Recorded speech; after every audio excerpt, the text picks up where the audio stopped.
Hey everyone, hope you're off to a good start on your weekend. I'm building a raised growing bed that's going to have a nice paver patio in it. Just took a little quick break from that and thought I'd make a video. You've got the Major League Baseball has now said they're moving the All-Star game from Atlanta, Georgia to out of the state. Simply because the people of that state have chosen the absolute common sense approach to voting that says you need an ID. Just like you need an ID to go to the liquor store, to go to the bank and do anything, to sometimes even using a credit card, you need an ID. You need an ID for any engagement with the government. You need an ID to go into a courthouse. But it's racist if you say you need an ID to vote. So, then we've got companies like Apple, Coca-Cola, all kinds of these CEO, NWO idiots coming out and, against the Georgia voter laws. And it's so absurd. It has to make a reasonable person look at it and go, this doesn't make any sense, because polls clearly show that the overwhelming majority of Americans, so that means Democrats, Republicans, Independents, Libertarians, you name it, are on board with the idea that you need to make it a law that you need an ID to vote. So why would these CEOs, the CEOs management, corporation management's number one duty is to create wealth for the shareholder. Now, sometimes you do that through being a good corporate citizen and, maybe, having certain policies within your company. But I think it's a wise business approach to keep those things low key and very moderate. Maybe do things to encourage what management deems to be positive behavior by their employees, but not necessarily mandate it. And certainly don't come out with really public statements about laws that the people of Georgia, it's their state. They can do what they want, but to be criticized for a law that requires an ID to vote is just absolutely absurd. And then to be boycotted and to be shunned by all these large corporations, it doesn't make business sense. It's going to cost Major League Baseball billions of dollars. They've now lost millions of more fans, okay? Millions of more fans will now go, you know what? And baseball, I was no longer watching football. I was certainly no longer watching basketball. The one last thing I would watch is Major League Baseball and go to a Major League Baseball game. But now, no. I'm not going to support that. I'm going to vote with my dollar, and I'm not going to support that. And you're not going to get my eyeballs for advertising during Major League Baseball games. Simply because that's our power, and that's what all of us should be doing, is voting with our wallet and voting with our thoughts and intentions, because the universe truly is a democracy. But anyway, so it doesn't make sense for all these corporations to come out. It's going to cost them billions of dollars. It's going to cost Major League Baseball billions of dollars and millions of fans. So you got to ask yourself, what is the force driving these sort of ridiculous boycotts and condemnations of voter ID laws? And I've got a real simple answer for you, and that is the central bankers, the NWO Luciferians, who they don't care about profit that much. Sure, they love milking us for all they can and having us living paycheck to paycheck and taxing us and feeing us into poverty and printing so much money it just diminishes the value of the dollar from the time you leave your house till the time you get to the store to spend it. But they already have all the money in the world, so it doesn't, well, they used to. A lot of it's being seized now. But that sort of thing doesn't matter to them, because what they're up against right now is their very survival. And they know the only way, they see the awakening of humanity. They know the only way they can stay in power is by cheating in elections. And if you require voter IDs, that goes a long way in having legitimate elections. It goes a very long way, and that's the last thing they want. We know they stole the 2020 election through all sorts of levels of fraud, and that's going to still be revealed to the people. Absolute irrefutable proof when the time is right. But this is how, the only way they know that they can stay in power and control their stooge politicians like Pelosi and Schumer and all these career scumbags up there who are just taking bribes, who are being extorted and blackmailed. They need that. Otherwise, they cannot survive. They need the protection of their little stooges within government, or they cannot survive. And if they cannot directly control the elections by manipulating votes, they're not going to do it through their ideology, because people are patently rejecting that across the board.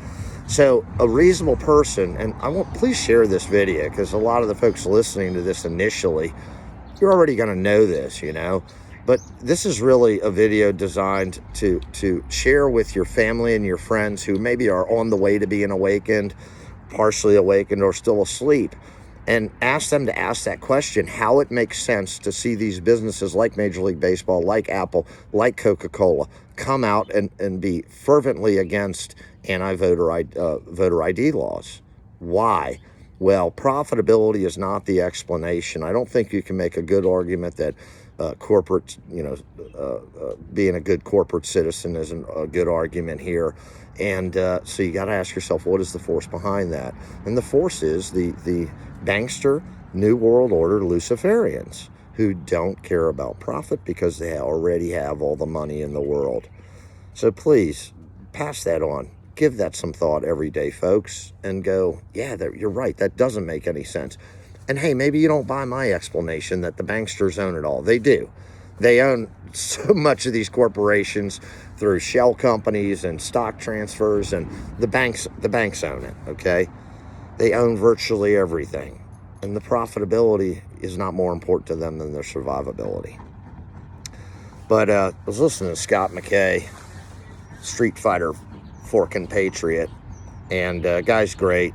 He's doing a great job in the awakening. It's almost like, we go through these evolutions where folks rise and then they just, kind of fade off. And I kind of feel like I was a part of that, more on the tip of the spear of the Pedogate, Pizzagate thing. And now I'm kind of sitting back watching guys like Scott McKay, who are doing a great job at revealing truths, and learned a few things on his show yesterday that were pretty disturbing. On the Evergreen situation in the Suez Canal with that cargo ship, apparently they found about 1,300 dead humans and about 1,200 alive that were being trafficked. And this was a whole operation, actually involved special operations. It involved intentionally grounding that ship. They had white hats on the ship as well. And, it even involved nuclear weapons. As a matter of fact, apparently there was a nuclear device, explosive device on the ship, that in case it was ever to be boarded or anything like that, and these crimes found out,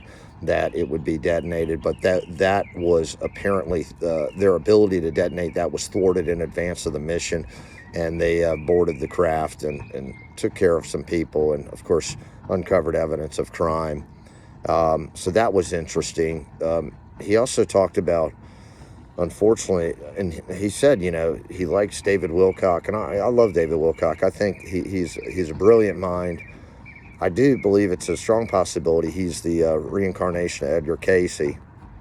And if you know Wilcock, I could talk about him for hours, but if you understand the body of his work and how hard he has worked and what he's brought to the table over the years, I would make the statement that he was the NWO, the Luciferians, enemy number one, without a doubt, because he's a brilliant guy, and he spread a whole lot of universal wisdom and knowledge that was kind of hidden information, and did a great job of putting all the pieces of the puzzle together and presenting it in an understandable way. Because you got to remember, this guy's probably got a 160 IQ. So he's talking to somebody with a 120 IQ. You've got to be able to find an effective way to communicate with that audience on a 40 IQ point lower level. That's how smart the guy is. And he did a great job of that as well. And I think he's a good soul.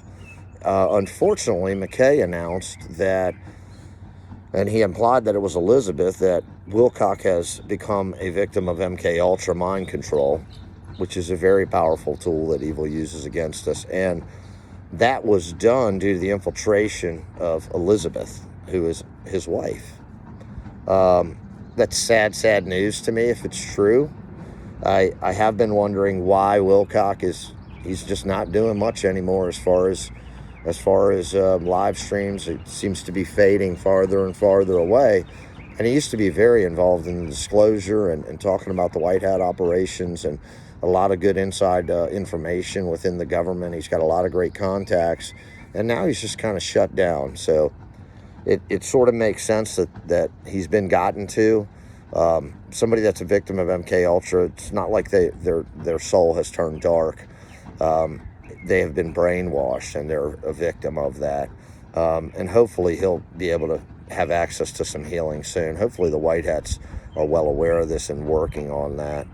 But that was sad. I certainly hope it's not true, but I think McKay's a pretty reliable source. I don't think he just spouts off, and I think he's got some good connections, some good inside connections on this information.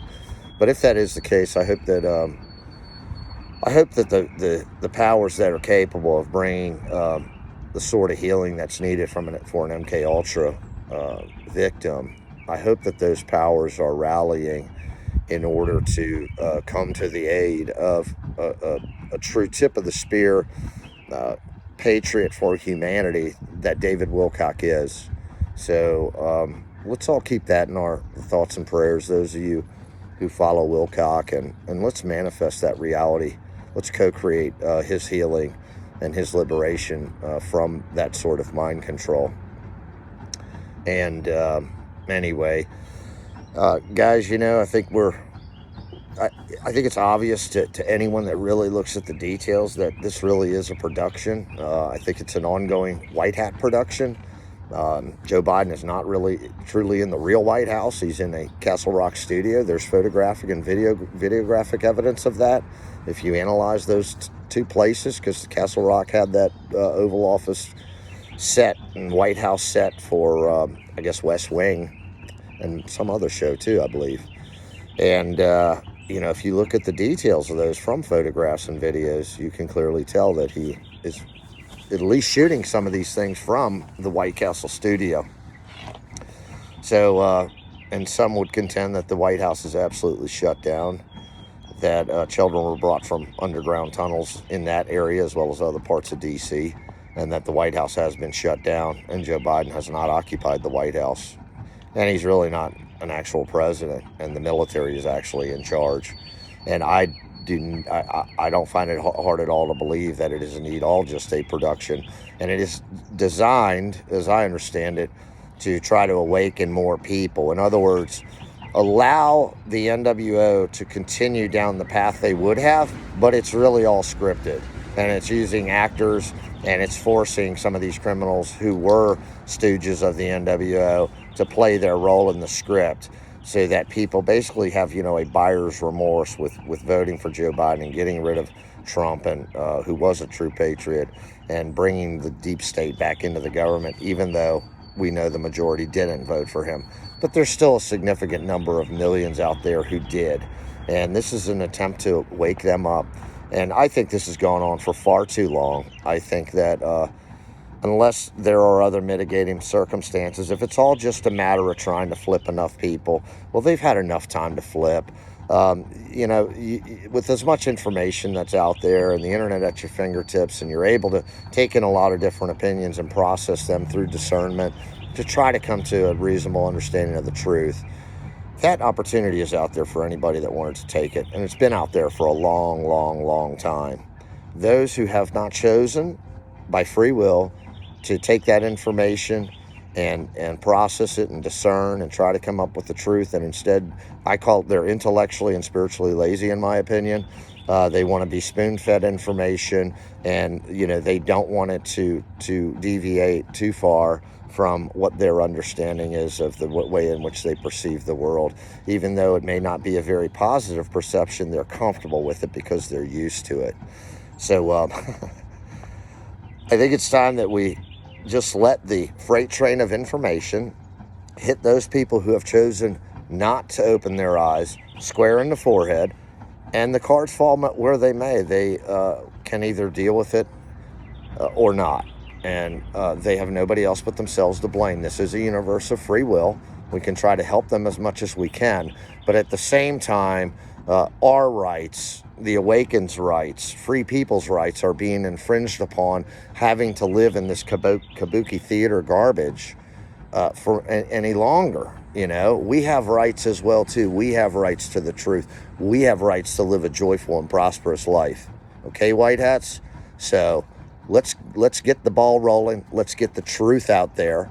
Because until we have the truth, the ugly truth, and the process that we're going to go through with, the truth and reconciliation process, then we're not going to be able to move on to the bigger, better things. And when I say that, I'm speaking technologically, things like zero gravity propulsion, free energy, med beds that can heal anything, including COVID, all sorts of great technology, which will create immense opportunity and prosperity, but even more importantly, the spiritual evolution that we're going to go through after we make these realizations, after the truth and reconciliation, and after the technologies are introduced. It's just going to totally change life, but we have to get to this moment where we all look at the ugly truth and deal with it first. So come on, white hats, let's get the show on the road, start revealing the very ugly truth, you know. Come out with the truth that there's a war going on underground, because there's a raging battle, and a lot of our patriot soldiers are dying, and Marines are dying in that, and I'm sure every other branch, even extraterrestrial star cousins are helping us in dying. It's a very dangerous proposition going up against some of the beings that they are in these facilities. I mean, just imagine you're going into a complex where, okay, maybe there's 3 or 4 ways to enter.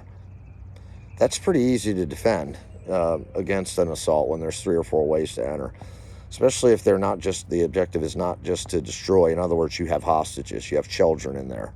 You can't just blow the whole base up. So there's a war raging down below, and you know what? Maybe good people want to know about that, because maybe we want to help. Maybe we want to volunteer to go and assist those soldiers in some way, somehow, who are going through immense trauma. Maybe it's just, being a good human being at the other end of the tunnel after they get through this battle, to put your arm around them and tell them you love them and tell them everything's going to be all right, and that you're immensely grateful for what they've done for all of us. I mean, get us in the battle more. Don't just have us on the sideline, because personally, I'm not going to stay on the sideline forever. I'm not going to allow this charade to go on forever, because then I'm just going to be convinced that it's absolutely 100% a charade from the dark side. So let's get on the ball, white hats. Let's get it going. I'm going to cut it off, guys. I love y'all. Keep the faith. Keep co-creating, manifesting a positive future. The universe is a democracy, and you have a vote. But if you don't vote, you leave that vote on the table, and somebody's going to come along and steal it and vote in your place. And that's what evil does if you're not aware of your co-creative powers of manifestation. Anyways, I love you guys, and we'll talk to you later. Bye.